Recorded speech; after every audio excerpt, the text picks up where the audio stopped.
automation to reduce the cost of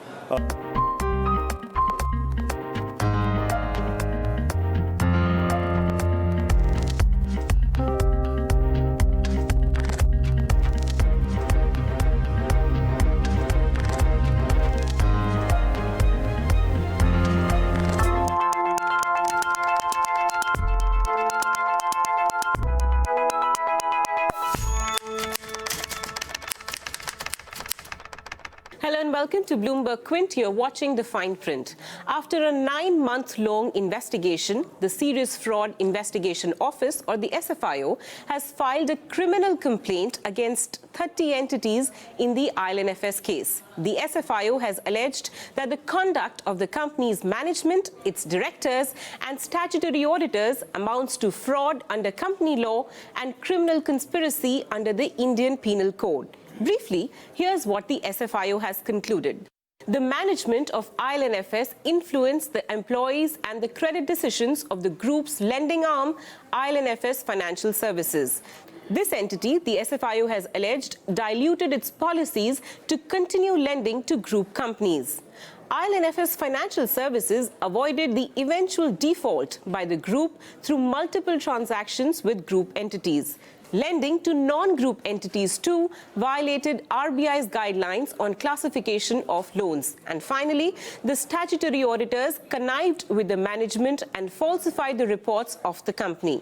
So, how has the SFIO come to these conclusions? My colleagues Sajit Mangat, Shivani Saxena and Aman Kapadia are joining me today on the show to break down the SFIO's 800-page report. Let me first go across to Shivani. Shivani, can you detail out for us on what basis has the SFIO alleged fraud by the management of IL&FS Financial Services? The SFIO report has found various discrepancies in the behavior of the management of IFIN. Here we've highlighted the key 4 ones. And the first of it has to do with the commonality of the members of the board of director as well as management of IFIN and its parent company IL&FS Limited. Because of the common directors and management personnel in the two companies, SFIO concluded that the day-to-day activities of IFIN were controlled by its parent IL&FS Limited. The second issue that the SFIO report points at has to do with the overbearing management and the fear that it induced into the employees that could then no longer point at the weaknesses of the failing system. Now, because the management and the directors oversaw the performances of the employee and also were in charge of disciplinary actions, the employees could no longer point at the weaknesses in the credit approval system, which then led the company to continue to provide credit to errant borrowers. A third discrepancy that SFIO points at has to do with the close personal relationship that some people from the management formed with their clients.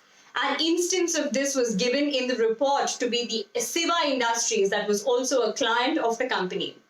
In one another such instance, the SFIO report points at the discrepancies in the company's policies and those followed in practice. For instance, Mr. Ravi Parthasarthi, the managing director of the company, did not need to approve any credit decision of the company, but he did so in practice. This SFIO has pointed at a discrepancy in what the company was ought to do versus what it actually did.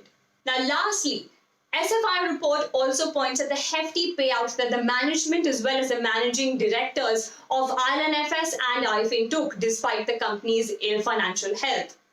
Now, because of the dividend that was declared by IFIN towards IL&FS, IL&FS could show significant profit on its books.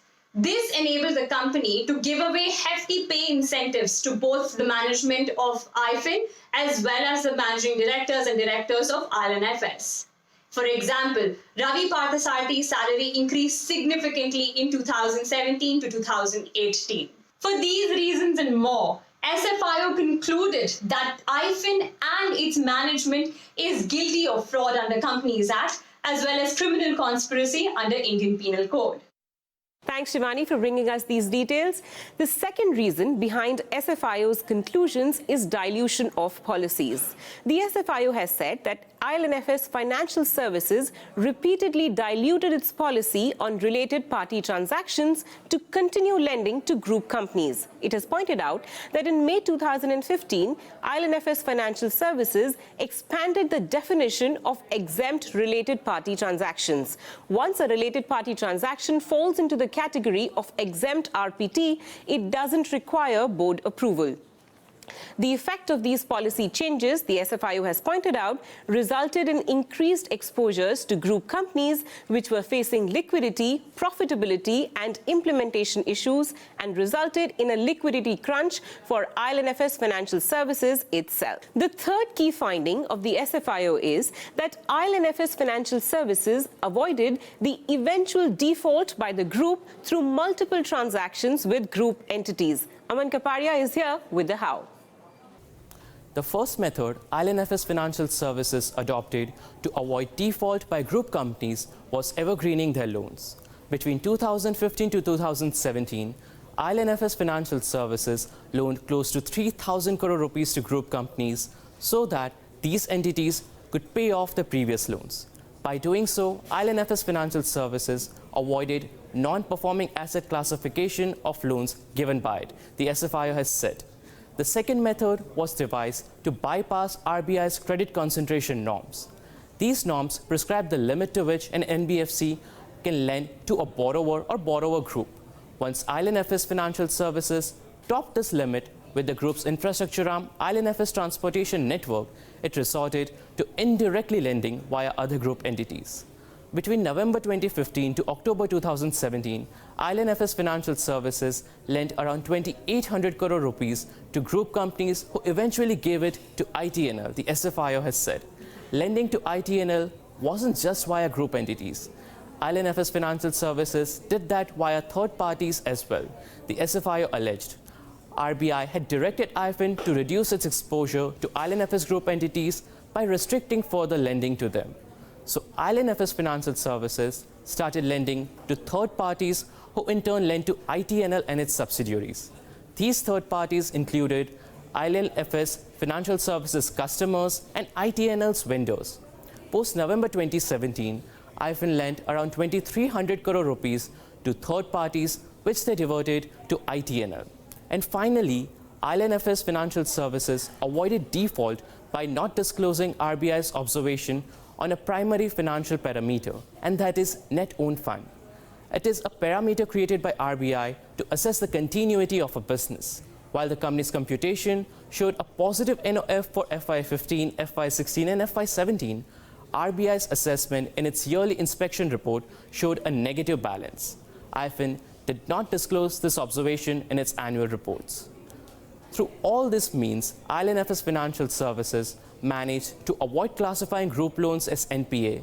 NPA classification would have led the company to make provisions and would have thereby reduced the company's profit and its borrowing ability.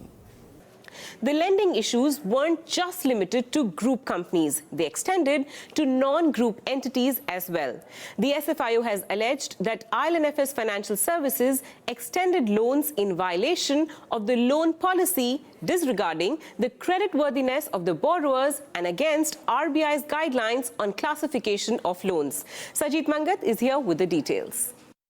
IFIN dispersed loans to the accounts of group companies of third parties to be used for repayment of overdue outstanding loans and subsequently declared them as non-performing assets before writing them off. The SFIO report has said the total loans dispersed by IFIN to non-group entities amounted to Rs 9,280 crores during 2013 to 18, the SFIO investigation has revealed.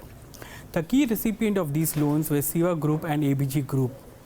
The SFIO has found that the loans of over 930 crores were sanctioned by IFIN to 8 companies connected or controlled by founder of Siva Group, C. Sivashankaran.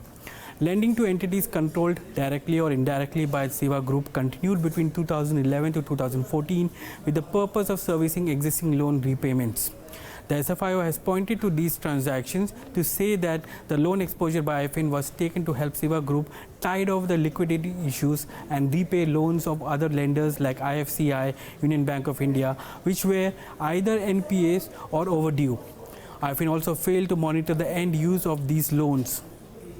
Loans were given in violation of the loan policy in total disregard to the creditworthiness of the borrower and against RBI's guidelines on classification of loans, the SFIO report said. A similar story played out with the ABG Group transactions.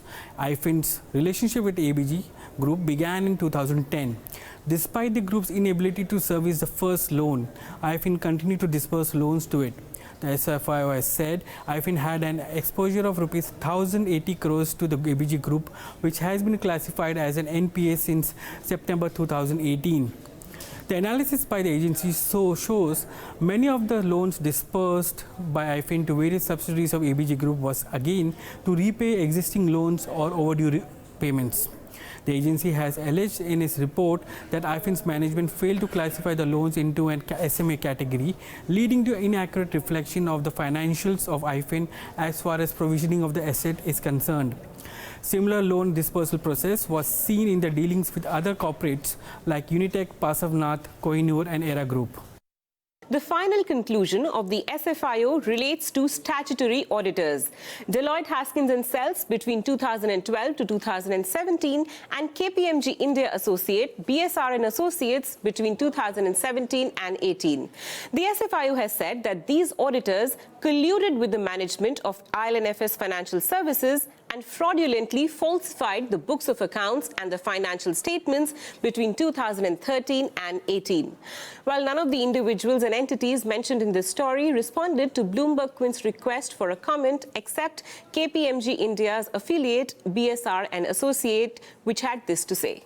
We transitioned into the audit of IL&FS Financial Services, or IFIN, as joint auditors only recently in FY18. We were not the auditors for IL&FS or any other material subsidiary of IL&FS. We stand by our audit, which was performed in line with the applicable auditing standards and regulations. While media reports indicate that the SFIO has prepared a report in connection with its investigation into the affairs of IFIN, in which certain allegations have been made against BSR & Associates LLP and a partner, the report has not yet been made available to BSR & Associates LLP, and hence this communication is based on the limited information available with us from media reports. Audit quality is the topmost priority for our firm, and we remain committed to the highest standards of ethics and audit quality. We have full faith in the judicial system and will vigorously defend our position in accordance with the law if and when it becomes necessary. The SFIO's conclusions and its criminal complaint is only the first step in figuring out the culpability in the over 90,000 crore IL&FS crisis. The court hearings and the speed at which they move will be the next crucial step. That's all on the fine print this week. Thanks for watching. We'll see you next week.